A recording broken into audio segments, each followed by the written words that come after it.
क्या कर रहा है ना? पागल हो गया है क्या?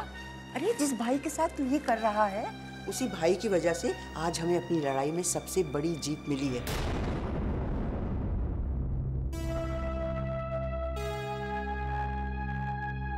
ये ब्रिजेश ही है जिसके कारण पिया आज डीएनए टेस्ट देने के लिए यहाँ आ पाई है।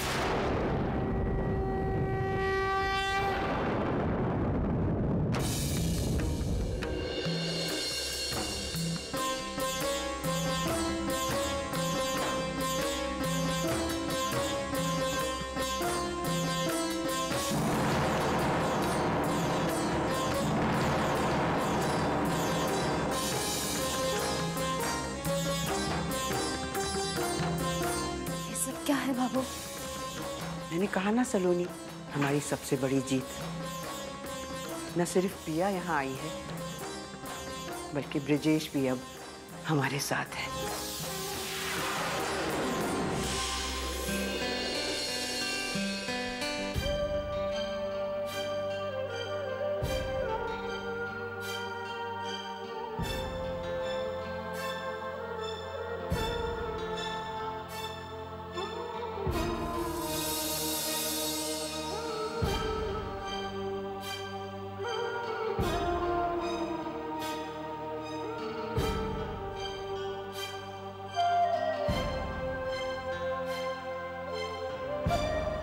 पहले मुझे रुलाता है, फिर खुद रोता है। क्या करूं पापा? समझ नहीं पा रहा हूं कि क्या सही है, क्या गलत है। जिंदगी में शायद पहली बार मैं ऐसे दो राहों पर खड़ा हूं, जहां फैसला नहीं कर पा रहा हूं कि मैं किस तरफ जाऊं। कभी ऐसा लगता है कि सलोनी की अभी से जब कोई दुश्मनी ही नहीं तो फिर अपने भाई पर इतना बड़ा झूठा इल्जाम क्यों लगाएगी? फिर देखता हूं तो फिर सलोनी झूठी साबित हो जाती है।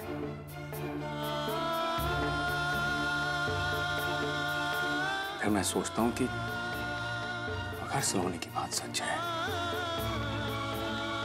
अगर अभी ने पिया के साथ यह हरकत की है, तो फिर उसी अभी ने आगे बढ़कर पिया का हाथ भी तो थामा है, उससे शादी की है।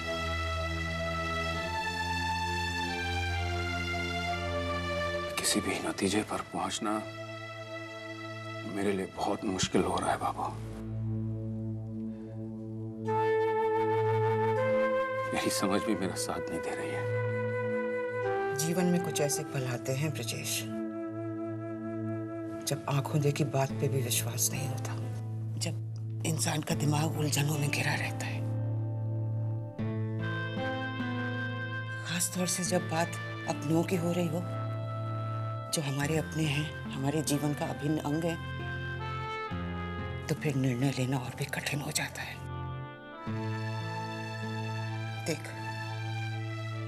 तू इतना तो मानता है ना कि सलोनी यूं ही किसी का दिल नहीं दुखाएगी। कुछ भी हो जाए, झूठ का साथ नहीं देगी। हाँ बाबू। तो फिर एक बार ब्रिजेश, एक बार और सिर्फ सलोनी को उसकी बात साबित करने का मौका दे। एक बार। मैं मानती हूँ अब तक उसकी सारी कोशिशें नाकाम रही, लेकिन एक बार, आखिरी बार उसको मौका दे। देख, सही या गलत क्या है, इसका निर्णय बाद में ले लेना। मान ले मेरी बात।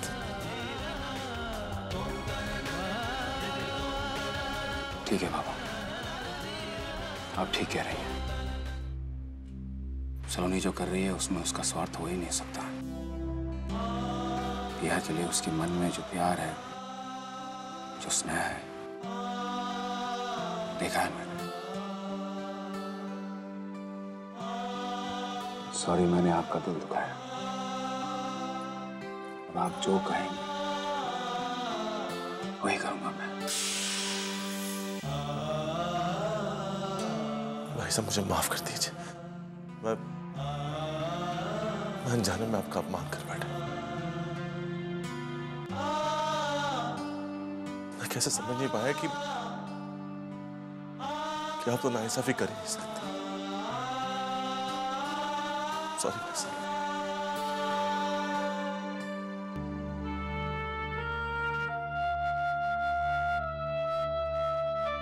नहीं ना, मैं नाइंसाफी ही कर रहा था। हम सब इंसान हैं और भूल कर बैठे। मैंने बचपन से लेकर आज तक तुम्हें सही और सच रास्ते पर चलने की सीख दी है, और अब जब तुम सही और सच रास्ते पर चल रहे हो तो मैं तुम्हारी हिम्मत बढ़ाने की बजाय, तुम्हें शाबाशी देने की बजाय तुम्हारे ही रास्ते की रुकावट बन रहा हूं। तुम्हारे ही खिलाफ खड़ा हो गया हूं मैं। लेकिन भाभो ने मुझसे कहा और मैंने रियलाइज किया कि मैं हालात का शिकार हो गया हूं। अब तुम्हारी बारी है नार। तुम्हें मुझे और पिया को रास्ता दिखाना है। भाई साहब मुझे शर्मिंदा कर रहे हैं। नार, इसमें शर्मिंदा होने वाली कोई बात ही नहीं है। जिस तरह बड़ों का फर्ज है छोटों को गाइड करना, उसी तरह से जब बड़े गुमराह हो जाते हैं तो छोटे उनको उनकी गलती बता सकते हैं। सच्चाई पर तुम्हारी आस्था, तुम्हारा विश्वास और साहस की तारीफ करने के लिए मेरे पास शब्द नहीं है सलोनी। मैं ईश्वर से प्रार्थना करूंगा कि तुम्हें अपने मकसद में कामयाबी मिले, तुम अपने आप को सच साबित कर सको। मैं तुम्हारे साथ हूं, लेकिन तुम्हारी बात सबके सामने रखने के लिए मुझे प्रूफ की जरूरत होगी, क्योंकि सिर्फ श्रीधर के कह देने से या उसके मेडिकल रिपोर्ट को दिखाने से ये साबित नहीं हो जाता है कि पिया की बर्बादी का कारण अभी ही है। मैं जानती हूँ भाई साहब, आपके साथ ने मेरी हिम्मत और बढ़ा दी है।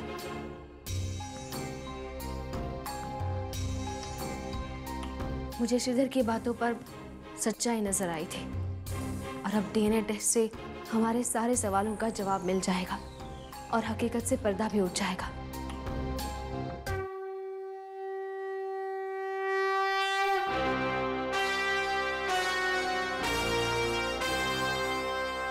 भाई साहब, मैं डीएनए टेस्ट के लिए तैयार हूँ।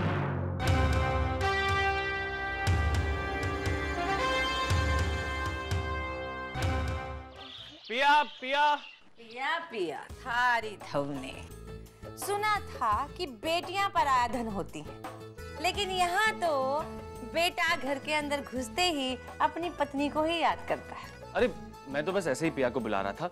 अभी चाय बनाने के लिए आपको बोल सकता हूँ। पिया से शादी होने से पहले तुझे कौन चाय बनाकर पिलाता था? माँ, मैं। माँ माँ माँ, आपसे तो बहस में कोई नहीं जीत सकता। एनीवेज, कहाँ है आपकी बहू? बेटा जयपुर गई है। जयपुर? लेकिन आपने उसे जाने क्यों दिया? अब तू अपनी राजधानी की रफ्तार कम करे तो मैं कुछ बताऊं। भाभो की तबीयत अचानक बहुत खराब हो गई थी, वो उसे जयपुर लेके गए हैं। वो पिया को बहुत याद कर रही थी, इसलिए मैंने उसे जाने दिया। जरूर ये नाहर और सलोनी की कोई नई चाल हो? ना बेटा ना, इसमें नाहर और सलोनी की कोई चाल नहीं है, क्योंकि खुद ब्रिजेश सा आए थे उसे लेने के लिए। और ये तो तुझे मालूम ही है कि ब्रिजेश सा कितना चिढ़ते हैं सलोनी की हरकतों से, इसलिए तू चिंता मत कर। ब्रिजेश जी लेने आए थे? हाँ हाँ। तो फिर ठीक है, फिर जरूर कोई सीरियस बात होगी।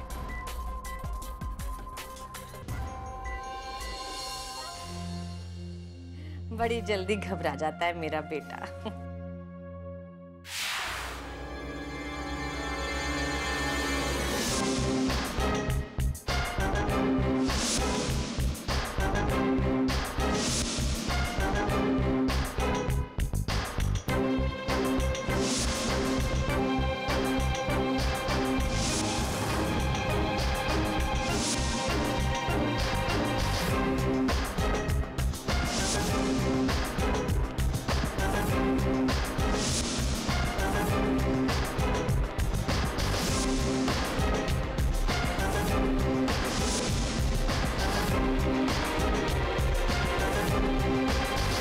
वैसे तो रिपोर्ट मिलने के लिए कई दिन लग जाते हैं, लेकिन आपने रिक्वेस्ट की इसलिए हम कोशिश करेंगे कि आपको जल्दी रिपोर्ट मिल सके। Thank you doctor. लेकिन फिर भी आपको कुछ घंटे इंतज़ार करना होगा। एनी आइडिया कब तक? शायद दोपहर तक। That's okay.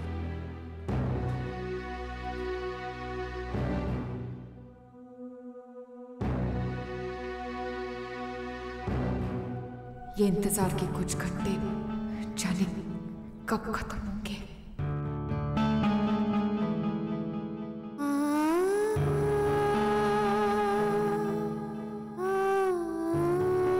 इस वक्त तुम्हारे मन में जो कुछ भी चल रहा है मैं अच्छी तरह से समझ सकता हूं। अपने भविष्य को लेकर हजारों सवाल होंगे, लेकिन ये सोचो पिया कि एक बार में ही सारे सवालों के जवाब मिल जाएंगे तुम्हें। ये सारी उलझनों से अलग हो जाओगे तुम। इतनी सी उम्र में तुमने कितना कुछ सहा है। अब रिपोर्ट जो भी हो, पॉजिटिव या नेगेटिव, तुम्हारी जिंदगी और बर्बाद होने से बच जाएगी।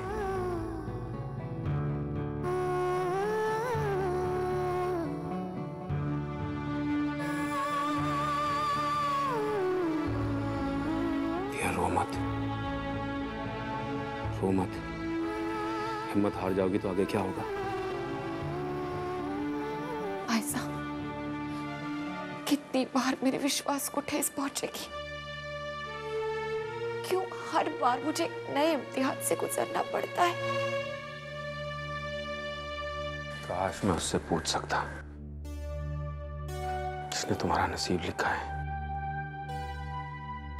क्यों उसने मेरी बहन की झोली में इतने सारे दुख भर दिए। अगर तुम्हारे रिपोर्ट्स पॉजिटिव आए और अगर अभी नहीं तुम्हारी जिंदगी बर्बाद किए पिया, तो मैं उसे किसी भी हाल में जीने के लायक नहीं छोड़ूंगा।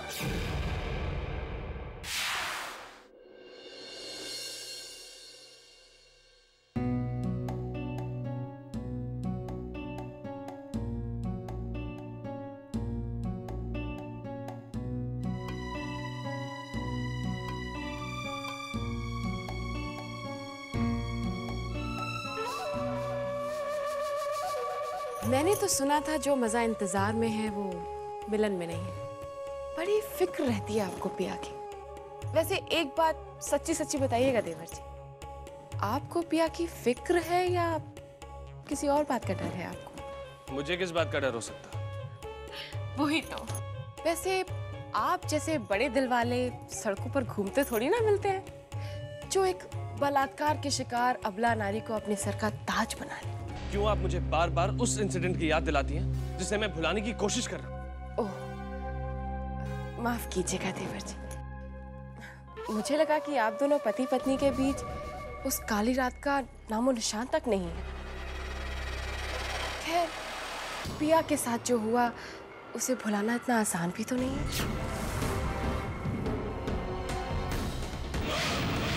पता नहीं पिया क्यों चली गई। अगर वो नहीं चाहती तो भाभो मर तो नहीं चाहती।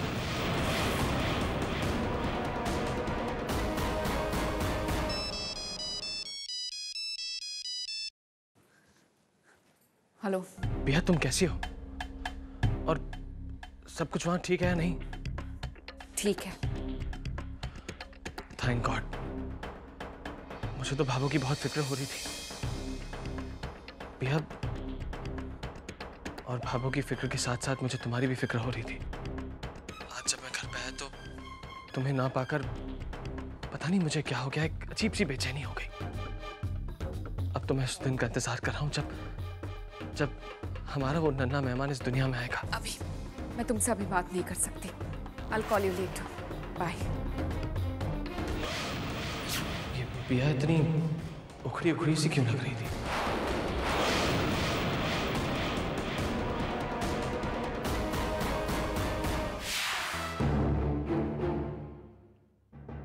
पता नहीं उस रिपोर्ट में क्या निकलेगा भाभी साहब। मुझे तो पिया की बहुत चिंता हो रही है। उसके ससुराल में किसी को कुछ पता ही नहीं है। उन सबको तो यही लग रहा होगा कि भाभू की बीमारी की बात सच है। मुझे तो बहुत डर लग रहा है पैसा। अगर सलोनी की बात सच साबित हो गई तो ब्रजेश नाहर पागल हो जाएंगे, काबू नहीं पाएंगे अपने आप पर।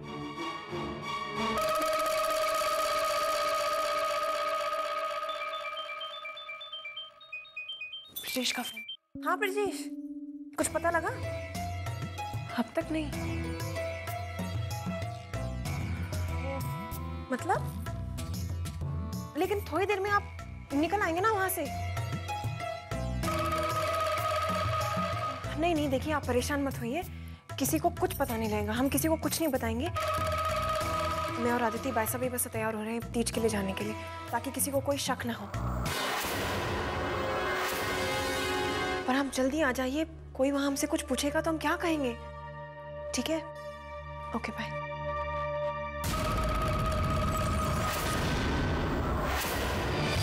ये किस शक की बात कर रही है तारा? लगता है कुछ पक रहा है। खुशबू का पीछा करते करते हुए हमें बात की गहराई तक पहुंचना ही होगा। कौन है यहाँ? जी हुकुम, क्या चाहिए आपको? चाय या फिर कुछ खाने को ले आऊं? कुछ नहीं रूपसी, भाभू बीमार पड़ी है तो हमारे गले के नीचे पानी की एक बूंद तक नहीं उतरेगी। हम परेशान ना हो इसलिए इन सब ने हमें कुछ बताया तक नहीं। अगर हमें इतना भी बता देते कि वो कौन से हॉस्पिटल में है तो हम फोन करके उसका हाल तो पूछ लेते, इतनी तो तसल्ली मिल जाती हमें। लेकिन अब पता नहीं कहाँ है वो। आप चिंता न करें हुकुम, जयपुर के सबसे बड़े हॉस्पिटल में उन्हें ले गए हैं। मतलब जयपुर हॉस्पिटल में? जी हुकुम। अच्छा अच्छा अच्छा, तब तो चिंता की कोई बात ही नहीं है। भाभू चंगी भली घर लौट आएगी। जी हुकुम।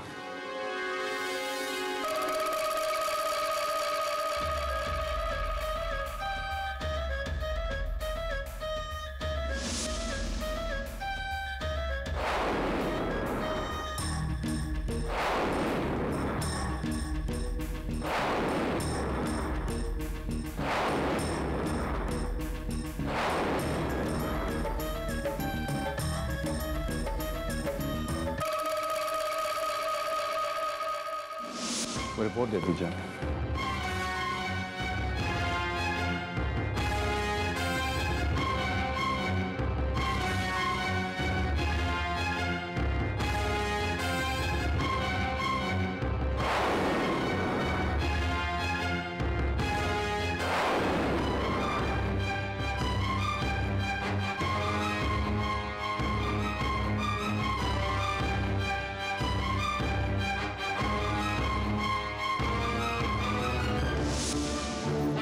प्रिया, बैठ जाओ, थोड़ी देर आराम कर लो, तुम थक गई होगी।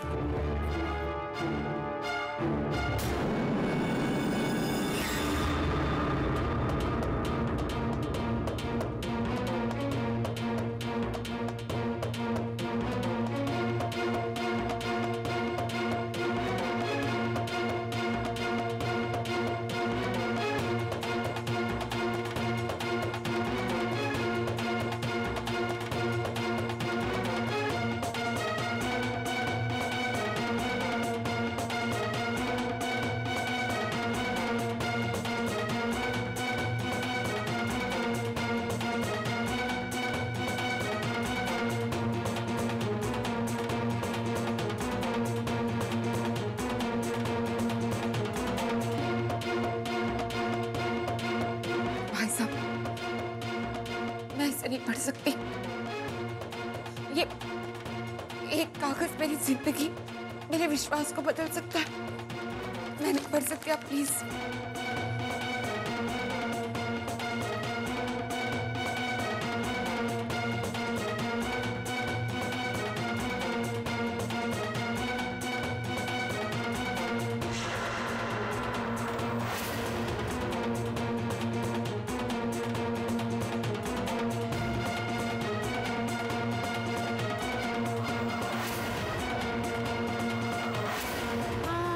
वही हुआ प्रिया, जिससे हम सभी डर रहे थे। ये बच्चा अभी कहाँ है? ये बच्चा अभी कहाँ है?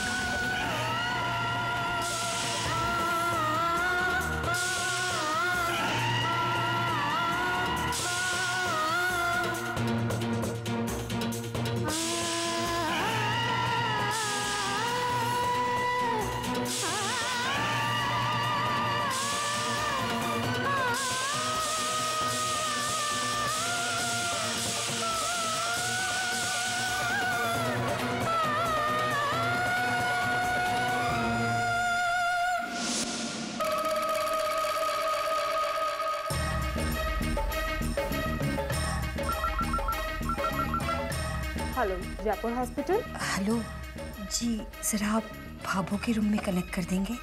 भाभो? वो कौन है? Oh I am really sorry. Devsara के ब्रिजेश सिंह जी के यहाँ से एक पेशेंट आई थी, उनके रूम में कनेक्ट कर देंगे प्लीज? Oh yes ma'am. लेकिन वो लोग तो चले गए यहाँ से। चले गए? हमारा मतलब है इतनी जल्दी चले गए? जी अभी अभी निकले हैं। अरे कैसा हॉस्पिटल है आपका? हमारा मतलब है कि एक हार्ट पेशेंट को आपने इतनी जल्दी जाने दिया? अब देखिए ना, यहाँ घर पर कहाँ आराम मिलता है। नहीं मैम, वो लोग हार्ट पेशेंट को लेकर नहीं बल्कि डीएनए टेस्ट के लिए यहाँ आए थे। डीएनए टेस्ट के लिए यहाँ आए थे।